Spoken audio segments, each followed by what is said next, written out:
Hello, everybody. My name is Adam Thorne, and welcome to the Australian Aviation Podcast. Now, normally when we start the podcast, traditionally the first sort of 10, 15 minutes is taken up with just nonsense, really. Usually talk about Madrid Enoch.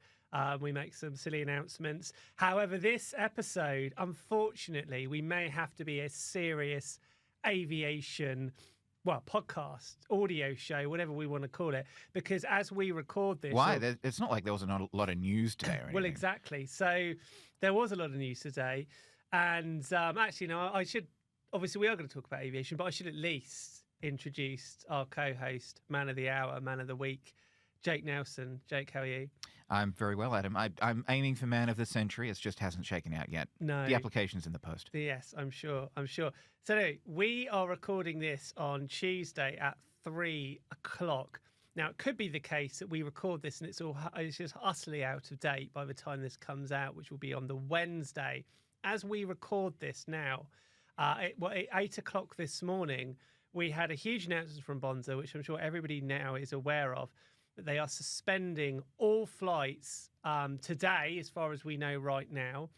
Jake, what's going on?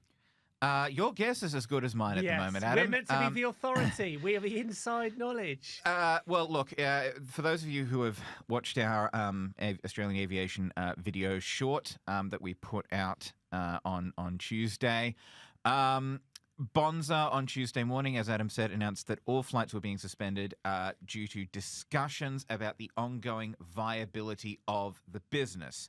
Now, this was very abrupt, happened at 8 o'clock this morning. People were showing up at airports and finding that their Bonza flights had been cancelled. Media reports have said... And I'm saying this because we have not been able to confirm it with Bonza ourselves, but reports in multiple media outlets, including the Australian, I think the Guardian, the AFR, have said that Bonza's 737 MAX 8s were repossessed. So the lessor, I think it's AIP, came in and, possibly under cover of darkness, possibly, to repossess all these Bonza planes. I can imagine one of the captains, I imagine they have a key and they're turning it on and they're like, it's not working. Someone's changed it. What's going on? Yeah, no, I'm imagining them hauling away the planes with tow trucks or something. That would be great. Well, it would be great, but yeah. But again, not confirmed by us. We haven't. Sources have told other media outlets that these planes were repossessed. We have not been able to verify this with Bonza, so take what we say with a grain of salt on that. But we understand that today, on Tuesday, talks have been ongoing to try and get Bonza back in the air. We don't have any idea at this stage on the outcome of these talks, but I will keep watching our emails during this podcast, and if we get any news, we will say it here first. We will do. But then you will hear it on Wednesday, because that's when the podcast comes out. We're not live streaming this. Can you imagine? Right. So anyway, we, 2 weeks ago, we spoke on the podcast. There was a report in the AFR which basically said that a kind of financial consultancy firm had been appointed to Bonza to kind of have a look over the books and advise them. Bonza, though, came out and said this is absolute rubbish. They gave a very blunt statement. They said they are not working with us in any way, and they strongly denied that there was anything going wrong. Obviously, it does look, whether this particular report was correct or not, it does look like there has been some kind of strife. But looking at the reports and looking at how it's playing out, it feels that this is less a problem with Bonza and more potentially a problem with its kind of 777 partners, which effectively own them. Talk us a little bit through more what we know on this. Yeah, so 777 partners, there's been some, stuff swirling around with them for a little while. There were a few planes of theirs that were from Flair, which is the sister Canadian airline to Bonza, that were repossessed last year due to, I think, missed lease payments. And that was 777 partners staring down something like a $30 million lawsuit over that. Well, we said this on the video short, but the question is whether this is a problem with Bonza's business model itself, or whether this is, as you say, a problem with 777 partners. And by all accounts, everything, at least that we were getting from Bonza, was suggesting that they were doing pretty well. Or, or at least that they weren't doing that badly. You know, they weren't turning a profit yet, but they only had the 4 aircraft. And as Tim Jordan, the CEO of Bonza, told us earlier this year, no airline in the world with 4 to 6 aircraft is turning a profit. It was always part of the plan that it would take them a while to turn a profit. And if anything, it sounded like they were very much on the right track. Yeah. The fact that they were selling so many tickets to those routes, that clearly a lot of those planes were full, does suggest that the plan was working. And it was always going to be a work in progress. They were always very open that they would have an initial network and then they would adapt it, you know, as to the routes that were working and the routes that weren't, they would get rid of them. So it felt like the company was actually doing well, and they were starting to prove people wrong. The issue is obviously that if their parent company potentially has had trouble, this actually impacts them. Yeah, it's sort of... if you're a small startup airline, then you're very possibly potentially susceptible to external shocks like this. Like if something goes wrong with one of your investors, you know, particularly if that investor is the majority owner of the company, asterisk, speculation, we don't know what is going on. But if something goes wrong externally, then you're susceptible to that. I mean, we've had, you know, Bonza... last year was talking about, you know, there was a number of bird strikes on its aircraft that were putting the aircraft out of commission for a while.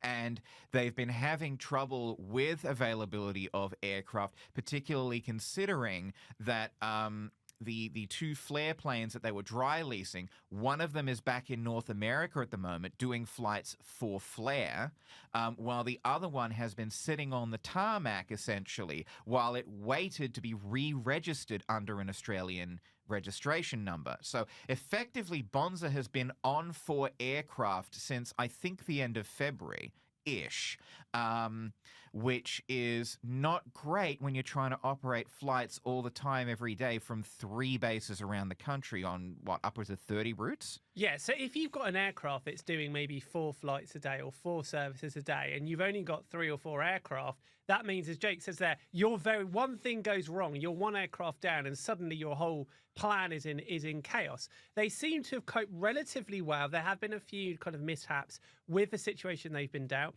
They also had the issue, a global issue, of it being difficult to get hold of new aircraft, being difficult to build up to that base of about 10 aircraft they were looking to become sort of, you know, to become a profitable airline. So the question is, and we don't know much about the current situation, but what's next for Bonza? Where could they go next from this? Well, hopefully they can get some of their planes unlocked and start flying again. That's obviously what they want to be doing next. They want to get their planes going again because, you know, planes sitting on the tarmac is... An airline has one job, which is to fly people around, and if it can't do that, then it's not doing anything. So this is the kind of incisive commentary and insight for which you tune into the Australian Aviation Podcast. Yeah, if anyone's... Airlines need planes to fly with. This is like when we talked about planes going downhill, uphill, across the globe to describe the differences in travel times. Oh, it's easier to go downhill than uphill. It just makes perfect sense. Yes, of course. Anyway, what were we saying? So what is next for Bonza? Hopefully, fingers crossed, you know, not just for the company, but for the people who work at Bonza, for the customers, for the market as a whole. Fingers crossed, Bonza can get going again. And we've also loved dealing with Bonza as well. I mean, people sort of say that we've been a very pro-Bonza airline because they've handled themselves over this last year incredibly well. They've always been very, very open, very honest, very generous with their time. There's not been any kind of skullduggery. They've made a very, very, very good impression in the industry. When you actually speak to people that have flown Bonza, most of them speak glowingly of their experiences. So this is very hard. And if you are listening, anyone's listening who works at Bonza, our hearts go out to you because obviously this is a very difficult and uncertain time. I would like to think, however long this pause goes on, that long term there is a future for Bonza or a Bonza-like airline because I feel that they've proved their strategy. A bonzoid, perhaps. A bonzoid airline. They've kind of proved their strategy has huge potential. Now, it's worth saying that before they launched, pretty much every senior person in the industry poured scorn on this. They said it wouldn't work. And to give those of you that may be unaware a bit of background, what they do is they fly what is called point-to-point routes, which effectively means they generally fly from a smaller destination to another smaller destination rather than you having to stop over at a major capital city airport. Everyone said this wouldn't work. Everyone has said that Australia simply doesn't have a population to make this viable. They seem to have proved that wrong. At the very least, they have proved a number of services and a number of routes do work. There was demand. There was demand. So in the event, which we hope doesn't happen, that Bonza isn't able to carry on, you would like to think that other airlines would jump in and take those routes. Now they've been proved that they're viable. Someone like Rex, someone like QantasLink, maybe the smaller carriers, looking at people like Air North, Link Airways, Fly Pelican, flying these, which, fly smaller planes. Air North has, I think, E170s. Fly Pelican and Link Airways have smaller planes as well. I think Link uses Saabs. And Skytrans up in Queensland, which we will get to later in the episode, but Skytrans could take over some of these Queensland routes. All this, of course, assuming that Bonza goes under, which we hope it does not. I will say that if Bonza does manage to get out of this and does get flying again, it really is time for Bonza to start looking into a more diverse fleet because of the reasons that we've discussed a few times. The 737 MAX 8 is not a regional jet. It's just not a regional jet. It is a very big plane and more expensive to run, I would wager, than something like an E190 would be, or something like an A220. So Bonza, if it manages to pull up and get back in the skies, should be looking at smaller, cheaper to run aircraft, these regional jets, which is what a lot of these American airlines are using. These American airlines like, all these, JetBlue and the sort of the American Eagles and the sort of regional arms of the American airlines are using these small regional jets. And, we see QantasLink here using things like the A220. They've got these E190s that they're wet leasing from Alliance. They're phasing out the 717s, but Virgin is using the Fokker 100s over in Western Australia that they're looking to phase out and replace with E190s or A220s. Even things like Dash 8s and things like that. If you want to be this regional airline who's flying these point-to-point services in the markets that you are, perhaps attracting fewer passengers, that's the perfect market for these smaller regional jets like your E-jets. The problem is one of the reasons why Bonza did this is they're a new starter. They don't necessarily have the heft of a Qantas or a Virgin. The plan was, if you can have a limited number of 737 MAXs, which are much more fuel efficient than the traditional 737s, and if you can fill them, then you can make it profitable. So effectively, that was almost the gamble that they took. They had to make this work. Now, if, say, Qantas were to launch another division of Qantas, like a kind of, or to have a similar thing with QantasLink, they potentially would have the benefit of being able to have a more diverse fleet. But Bonza starting off is a young airline. That was very, very difficult. It also broadly shows how dangerous or how hard it is for new entrants to come into the market. Credit to Bonza, whatever happens here. Tim Jordan said that he had this idea like 10 years or so ago, and he went to investor after investor, and they never said it's a bad idea. They basically said to him, we just don't think, or we don't know how possible it is to take on Qantas and Virgin. So this plucky underdog has gone in there, proved a lot of people wrong, proved their routes work, and now it's gone wrong for them, it looks like. Another thing is, I don't think their aim was really to take on Qantas and Virgin. No, exactly. The aim was to go out and find, sort of like in the business terminology is the red ocean and the blue ocean. The red ocean is things like Sydney to Melbourne, where everyone is flying Sydney-Melbourne. Qantas is doing it. Jetstar, which is Qantas, is doing it. Virgin is doing it. Rex is doing it now. Everyone loves the Golden Triangle because the Golden Triangle is very lucrative. But there are so many people flying the Golden Triangle, so many big players on the Golden Triangle, it's really hard to break into.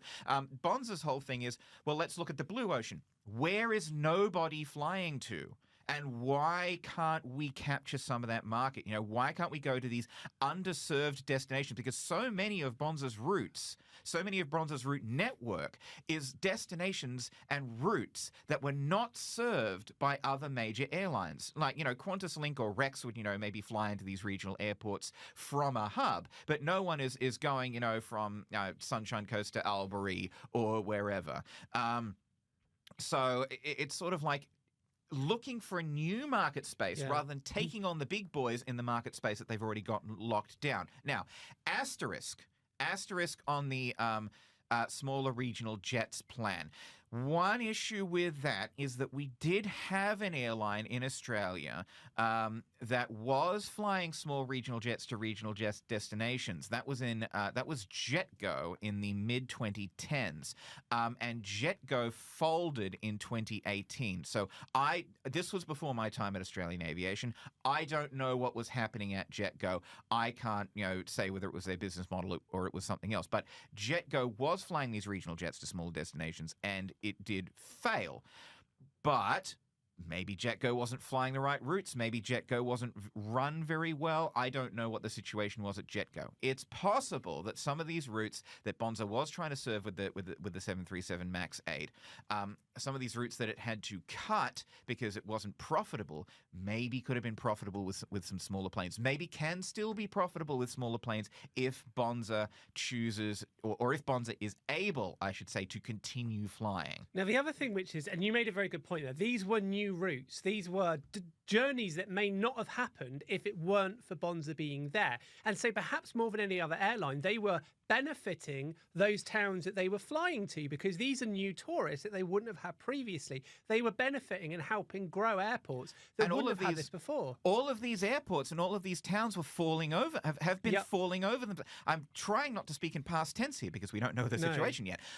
All these airports have been falling over themselves to get Bonza services, because these airports, want the revenue, the passenger revenue that comes from these Bonza services. The broader towns, the councils of these towns, they want the tourists. The state governments, they want people flying to these destinations. And so if you can get a Bonza service that's a low-cost service that can connect you to somewhere else, even if it's just to Melbourne or to the Sunshine Coast.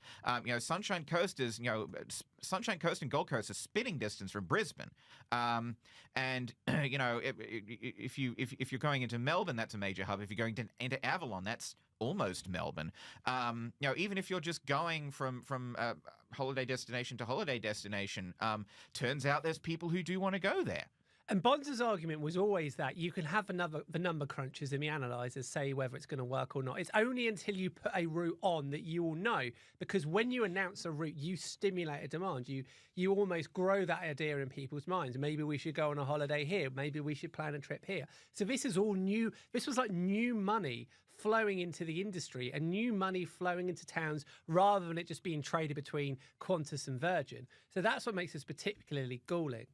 Yeah. And, assuming the worst case scenario, fingers crossed there is no worst case scenario, fingers crossed Bonza does manage to get back on its wings. But assuming the worst case scenario, we might see, as I think I said before, I've been talking a lot, I don't know if you've noticed, but we might see some of these smaller carriers or some of these regional carriers. We might see Rex having a go at some of these routes that are vacated if Bonza goes under. We might see people like Air North. We might see Nexus Airlines is over in WA, so I can't imagine they would be getting into it. But Air North does fly into the NT, which Bonza has been doing. We could see people like Link Airways fly Pelican, Skytrans again up in Queensland. We could see them maybe sort of looking in at these routes. Or another thing that could happen, this is not so much serving the routes, but we have to consider what's going to happen if Bonza goes under. What will happen to the planes? Because there are, 5 sort of Bonza planes, if you count the dry lease one from Flair, which presumably would go back to Flair.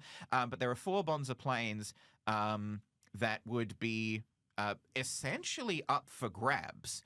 And it's possible that if Bonza goes under, we could see someone like Rex, who is looking to expand its 737 operations, or Virgin, possibly even more likely Virgin, because Virgin has been waiting and waiting for its order of 737 MAX 8s to come in. And so if it snaps up 737 MAX 8s that are left behind by Bonza, should Bonza, heaven, aviation gods forfend, should Bonza fold, we could see Virgin maybe taking on some of these Bonza planes as a stopgap measure while it waits for Boeing to pull its finger out and get those 737 MAX 8s over here that Virgin is buying.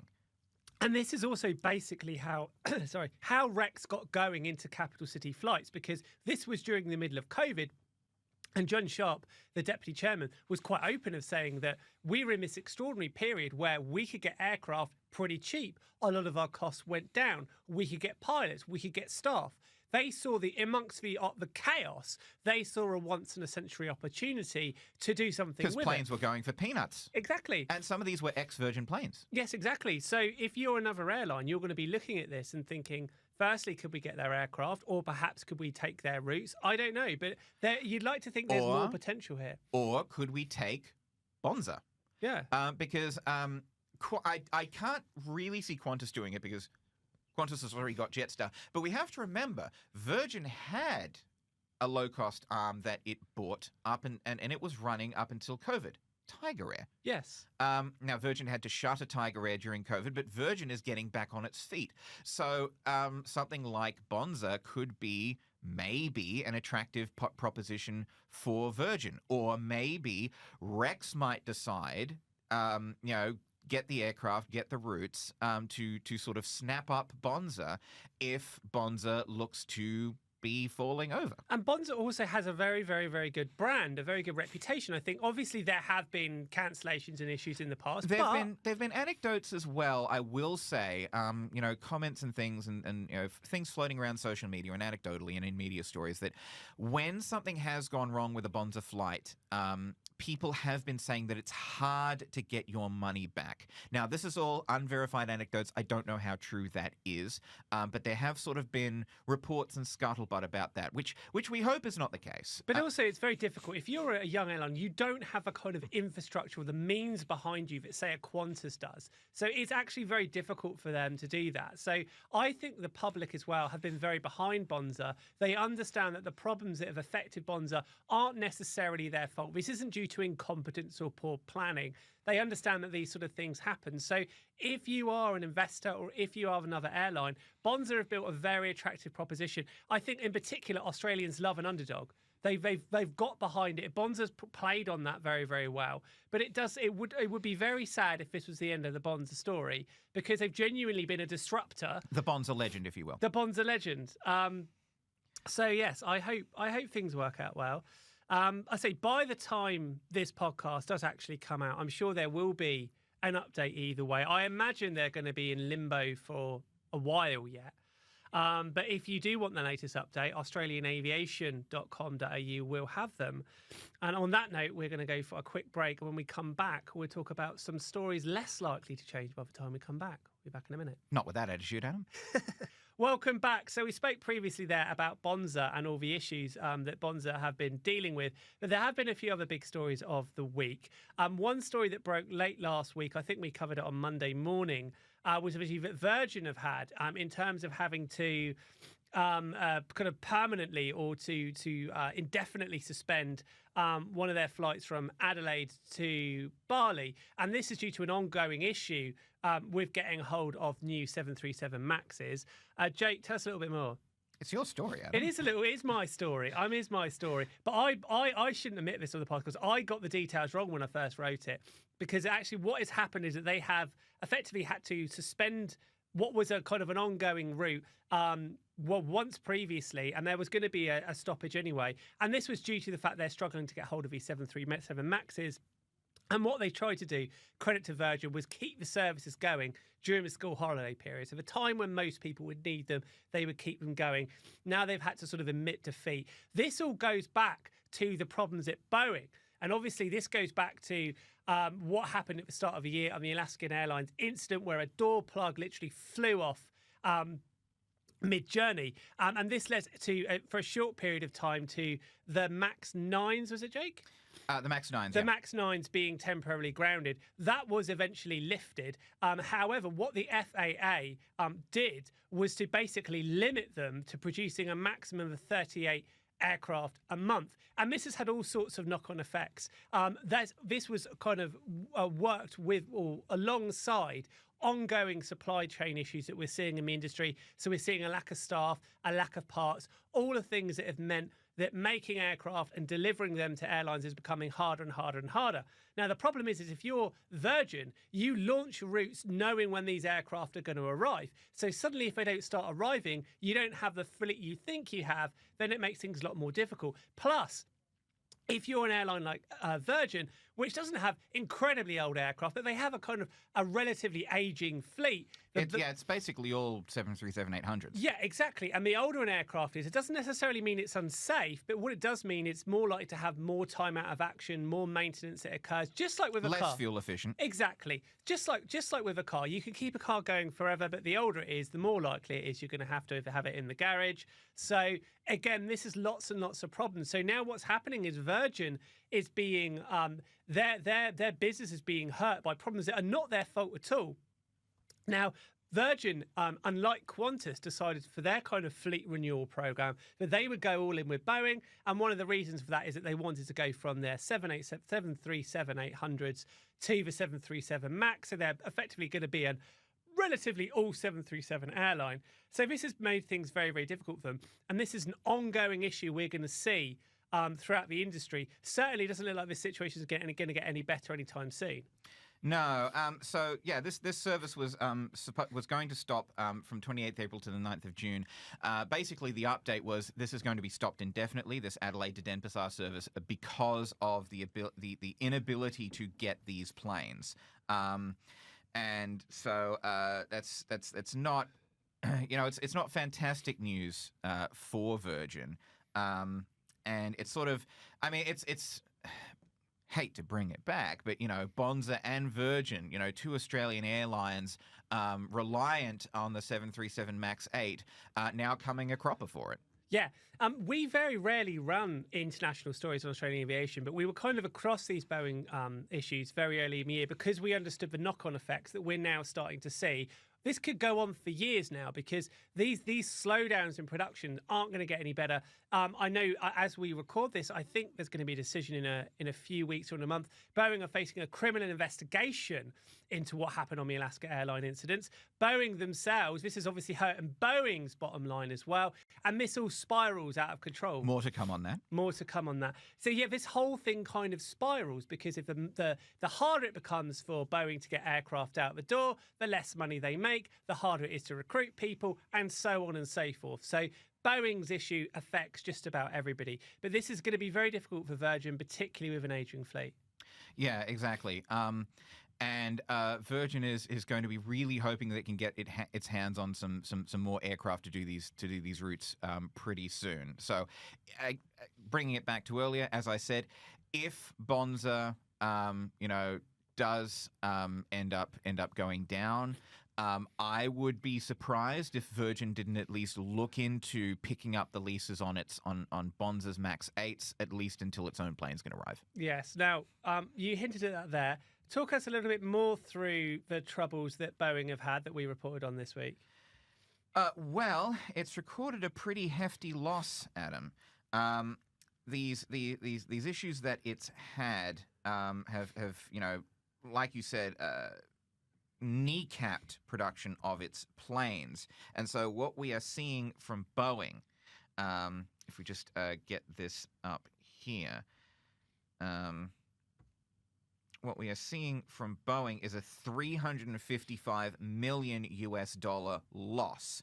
And this basically all comes down to a drop in deliveries of 737s, because the 737 is, I think Boeing's, biggest in terms of division. It's one of its biggest programs, and so there's been a drop in 737 deliveries. The 737 MAX fleet in America was grounded after this Alaska Airlines door plug blowout, and they've been barred by the FAA from ramping up production on the MAX until they, get things in order. So revenue at Boeing was down 8% on the first quarter of 2023 in the first quarter of 2024. Operating cash flow, $3.4 billion in the red. And all of this basically is being driven largely by commercial airplanes because defense, space and security and global services are both making money. Yes, and also because they are very different divisions. And I think Boeing's kind of defense division has you could argue, a far superior reputation than their kind of commercial division does. So that's how they're able to kind of keep going. Obviously, Qantas have also been affected by issues with the delivery of aircraft. We know that A350 that's going to launch Project Sunrise is going to come a lot later than they planned. But you would say if you are Qantas, you made the right call. It might have been before you started, but when they first announced the Project Winton plan to that was before I started. It was before you started to update their fleet. They were open in saying that the 737 MAX and that new generation of Boeing aircraft were under consideration. Alan Joyce, the maestro, made the right call. He made the right call to go with Airbus because while they are affected by supply chain issues, it's going to be nowhere near as bad as what Boeing are facing. If you were Qantas and they were having, these kind of issues, they'd be in a lot of trouble. Yeah, exactly. And so Qantas is mainly bringing in the A321neo to replace the 737-800 fleet. And, it's going with now it has got a few Dreamliners coming in. Qantas does like its Dreamliners, but it's got the A350-1000s coming in to replace those A330s. So seeing the headaches that Virgin is going under, is undergoing, as you say, Adam, it was a smart move by Qantas to go to pivot from Boeing to Airbus, because Airbus also doesn't have that reputational damage, and there's less of a chance that Airbus is going to have to ground production on all its A321neos because something fell off. Yes. Of course, now that I say that, something's going to fall off an A321neo, but It won't. We're going to be all right. Now, let's move on to some more positive news. You did an interview this week with the new MD of Skytrans. Am I right, Jake? I did, yes. What did you find out? So, we reported earlier in the year that Skytrans, which is the regional airline based out of Cairns, we mentioned them a bit earlier in the show. I did an interview with their new managing director, whose name I'm going to attempt to pronounce, Gitas Gumaliauskas. Great name. I'd love to have that name. It's a great name, and I hope I pronounced it correctly. So, but the new MD of Skytrans has told us that they're looking to bring within 3 to 5 years up to 20 A320 family planes into Australia. So mainly A319s. With room for A320s and A321s, depending on the demand. They're also going to be maintaining the existing Skytrans network that does the regular passenger transport, but they're not really looking at expanding that at this stage. He did tell me, however, that they are also might do some wet leasing and some ACMI, which is aircraft crew maintenance and insurance. They maybe would look into turboprop ACMI if there is a market for it. But the main thing is going to be these A319s. So first aircraft arriving in October, 3 units by the end of 2024, 5 to 7 during 2025, and then growing by 3 to 5 units each year in the following years. If there's more demand, they can bring them in quicker. If it's less, then they will, sort of continue to grow like that. So A319s mainly, A320s if there's work for them, A321s potentially. But that's the plan at the moment for Skytrans's wet leasing side of things. And this is the thing now, in this kind of brave new postcode era, if you've got aircraft and you've got crew, suddenly wet leasing is something, this is what airlines want. So they're actually setting themselves up quite well for the kind of difficult period that we've come into. And again, it's like how we've seen the, you say FIFO, I say FIFO, whatever it is. I say FIFO, you say FIFO. FIFO, FIFO, let's call the whole thing off. Okay. No. But that is it. If you are an aviation company that's specialising in that, you're doing very well. Talking of an aviation company that has done very well over the last few years is Alliance. Jake, you wrote a story here that they're going to be actually receiving fewer of their E-jets than they thought they were going to get. Tell us a little bit more on this. I just want to stick on the Skytrans thing for one moment. Yeah, you always do this. Go on. I do not always You do this. always I do just this. sometimes We're trying to do move this. on. Go on. It's as you say, Adam. This wet leasing thing. The new MD of Skytrans has said that they're looking to supply the capacity for airlines to work around delayed aircraft deliveries, maintenance works, shortages, crew, peak seasons, and so on. Or selling a few more tickets. So on they're saying this quite operations. openly, which is incredible. Well, not incredible. It's totally understandable. But they're basically saying, we are here to step in when you've got problems. Yeah. It's very, very, very clever. And to belabor the point. If Bonza survives, this Skytrans thing might be attractive for them to look into because if you've got a company that has some A319s, which are sort of smaller planes, but if you've got a company that's bringing in A319s and they've got the crews, they've got everything like that. Bonza's already been doing a wet lease with Flair. Maybe if Bonza survives, then their plans to expand their fleet, their plans to fly to these regional destinations might be well served by these Skytrans A319s. You're like an aviation matchmaker. It's a calling. Adam. It's a higher calling. And we should also maybe be careful not to talk things up too much with these, startup operations, because the Australian aviation kiss of death may be a factor because, you were talking up Virgin Orbit and then Virgin Orbit went under. We've been talking up Bonza and now Bonza is in trouble. So look, we should couch our praise for any new airline startup operations or aviation startups maybe until, I don't know, maybe 10 years after they launch or something like that. And if you are considering a career in the aviation industry, just stay well clear of me. That does seem to be the message. It's good advice just generally in life. Oh, thank Adam. you. That's not very nice. That's horrible.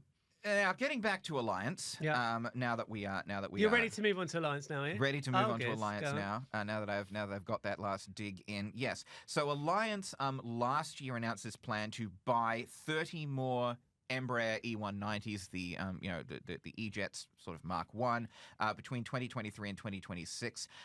It was expecting to settle the purchases on 17 more of these E190s from the current owner, AerCap Limited. This is an Irish lessor, an aircraft leasing company that's been leasing them out to carrier in the US. I don't know which one. They were planning on buying 17 more of these this year and settling on these purchases, but there's been a delay in the delivery. So 7 aircraft has currently been settled and delivered. Alliance is now expecting only 12 to settle between 1st of January this year and 31st of December. So 5 fewer E-Jets than it was expecting, as we said. But in more positive news, the ANZ Bank has extended its $67 million loan and upsized that facility by $50 million to fund capital expenditure. Alliance were the absolute standout winners from COVID. As if the whole industry kind of crumbled, Alliance sort of very cannily sort of took advantage, and they took advantage of the lack of commercial flights. They took advantage of how quickly they could reconfigure their jets to work in those kind of COVID situations where they had to isolate. And they were able to use that success then, much like Resk, to massively expand their fleet, to massively expand their operation. So this is, is a more of a minor setback to them. They're still doing very, very well, despite the kind of bodged Qantas takeover last year. Yeah, no, that Qantas takeover did fall through, but it doesn't appear to have sort of affected Alliance in the slightest. Alliance is still ticking along, and their wet leasing deal with Qantas is still going strong. So I would say Alliance, come on the Australian Aviation Podcast, but don't do that because you're doing well at the moment. That's the last thing you want to do. Alliance is doing well at the moment. Of course, things could change.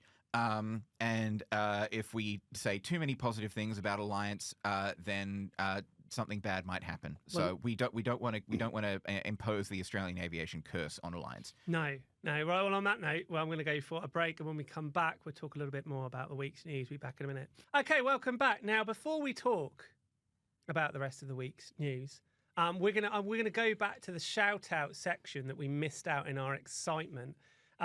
Jake, you've got one last opportunity to do a massive plug for the musical you are in. If our listeners and our viewers want to see you in action, where do they go? Talk us through this. They can go to Rockdale Town Hall. We're on with Dolly Parton's 9 to 5 the musical from the 3rd to the 11th of May. Tickets are on sale at the moment, so we are opening this Friday. You can come and see me as Joe the accountant.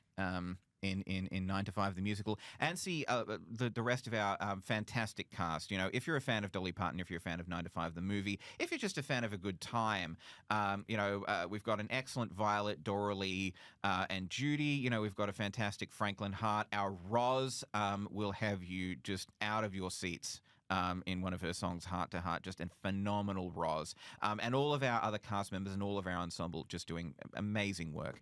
Now, we have had a comment from Mark, our good friend Mark, longtime friend of the podcast over in WA, who has said, the podcast did leave me with one question. Why is Jake growing mutton chops to play Dolly Parton's character in 9 to 5? Is it possible, Jake, that you misheard what else you needed to play this character? First of all, these are sideburns. Muttons go down a lot Mutton further. chops are different. I wore mutton chops for Pirates of Penzance, but these are sideburns. But come to think of it, I have been getting a lot of funny looks when I come into the rehearsal space in the blonde wig and the stiletto heels and the sideburns. Could you, for the benefit of those people watching on YouTube, remove your headphones briefly, and then as if they can see your not muttons, they are coming on well. I can see what they are, but they're up there nearly.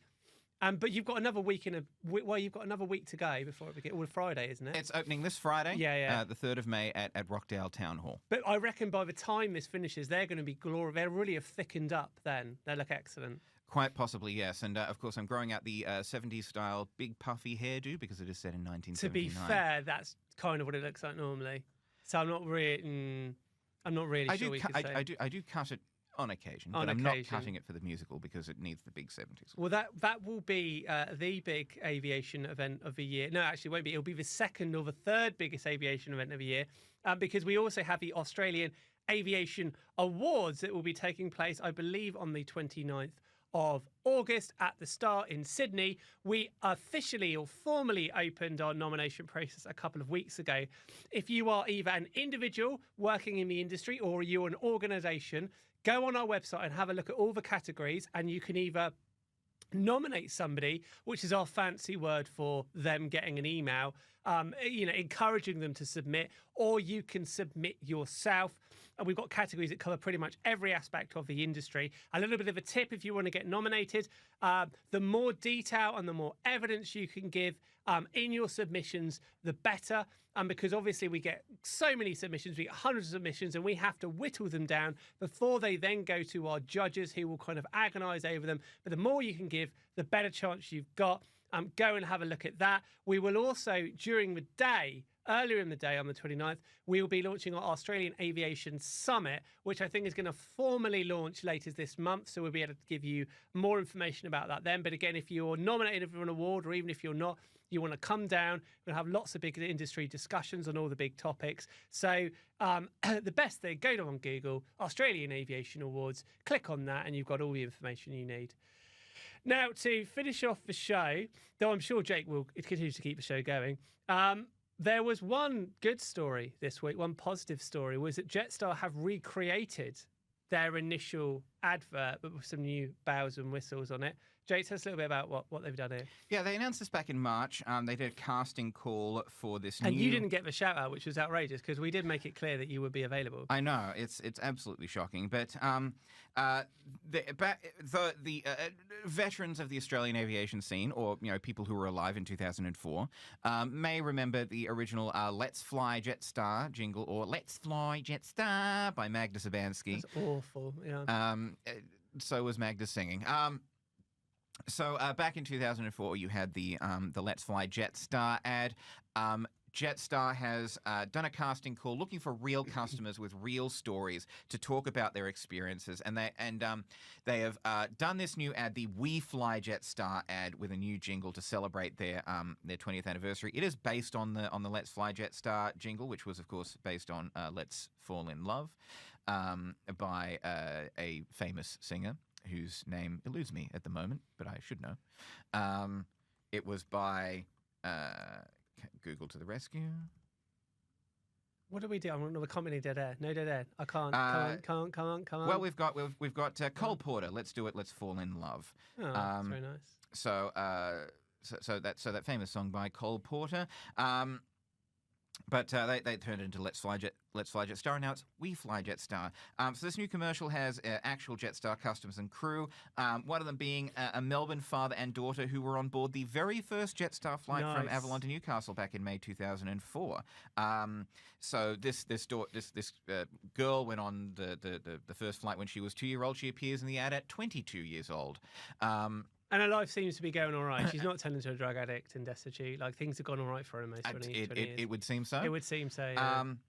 We've and more than 400 people or thereabouts entered the competition to appear in the ad. Jetstar's executive manager customer Jen Armour says, "We wanted to create something that celebrates the people who have made Jetstar what it is today, and having so many customers share their favourite memories of flying with us is a wonderful birthday gift. From taking their first flight with Jetstar at age 90 to meeting the love of their life on board, it was such a privilege to read through all our customers' stories."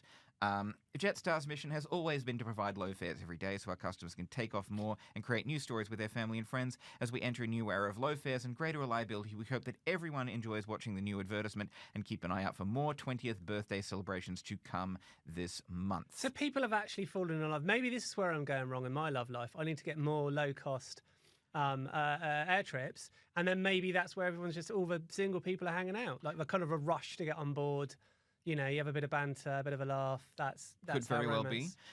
Jetstar, of course, for its 20th anniversary, we heard earlier this year, has refreshed its uniform.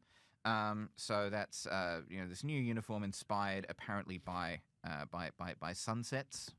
Which is nice. So sunsets from an airplane window. And this year, on the 28th of June, it will have for the first time, Jetstar will be flying 100 domestic routes at the same time, because on the 28th of June, it will be launching a route from Avalon to Brisbane. So Jetstar, a real success story in the world of low-cost carriers. Don't say that, though, because, well, if I say that... Look, it's fine. It's fine. It's been 20 years. Jetstar's going to be fine. Yes. Well... It's owned by Qantas. It'll be fine. It's going to be all right. It's going to be out. Right, now, on that note, it's going to be all right, I think this is when we should wrap up the show. Usually at this point, Jake, you decide that we're going to talk about something else. Yeah, like the new $35 billion airport terminal in Dubai, for example. Go on then. Could you make me look so unprofessional? Like, oh, God. I make you look unprofessional. Yeah, no, well, admittedly, I do take a share in my incompetence. Yeah, go on. This new airport terminal, it just looks enormous and like incredibly futuristic. Yeah, so this is Dubai World Central Airport. Is the sort of the current name for it. Al Maktoum International Airport. Now, there's going to be a $35 billion airport terminal that is apparently going to have the world's largest capacity once it is complete. We haven't covered this as a story on Australian aviation, but I did want to bring it up on the podcast because Dubai is a very, very important hub for Australian passengers who are heading up into particularly Europe. So, it's Dubai, Singapore, Doha, Abu Dhabi, all those sort of areas. But this is going to be 5 times the size of the current Dubai International Airport, 260 million passengers per year. So it's going to have 5 parallel runways, 400 aircraft gates. It is absolutely massive. Dubai is, for the last 10 years in a row, the existing Dubai airport has been the world's busiest for international travel. Apparently, this is all according to Al Jazeera. Nearly 87 million passengers used Dubai airport last year, well above pre-pandemic levels. And in 2023, 17.15 million international overnight visitors, up nearly 20% from the previous year. So Dubai Airport, as it is bursting, and so this new airport is going to be, much, much, much bigger. Why do they have to do everything bigger? Because they've got that tall building, which is like insane. I can't remember what it's called. The Burj Khalifa. Yeah, which is just like ridiculously. It's like 3 times the size of a Shard in London, which is already like enormous. It's also a brave move for them to make because we're heading towards this era of ultra long haul flights, which arguably can skip out You know, and that's how Dubai has sort of built itself. It's this kind of classic layover spot. So it's a massive gamble to say we're going to make something this big. But I suppose that's just what they do over there. Yeah, well, also, you know, not everyone's going to want to take an ultra long haul flight. Yeah. And, you know, there's not going to be ultra long haul flights from, you know, Sydney to Zurich or, you know, Sydney to Barcelona or, I mean, there's going to be Perth to Rome, but like Sydney to London, sure, we're going to have that ultra long haul flight, but I can't see too many of these, you know, super long routes. You're going to have to stop over at some point. And Dubai is, and with this investment, Dubai is saying, we want it to keep being here. Good. Well, best of luck to that. And now I think we will wrap up the show. Are we going to wrap up the show, Jake? Or are you gonna ruin it? And now you're not going to do it, and you're going to make me look even more stupid. It's like a double jeopardy, a double trap. I like to keep you guessing, Adam. Yes. Well, good luck on your for the start of your musical. Adam, I cannot express enough how little you are allowed to say that. Better British to you is what we would say back home. Yeah, chookers. Chookers is the phrase. Chookers. Well, thank you very much. We'll be back on this show the same time next week. But for now, from me and Jake, goodbye. Goodbye.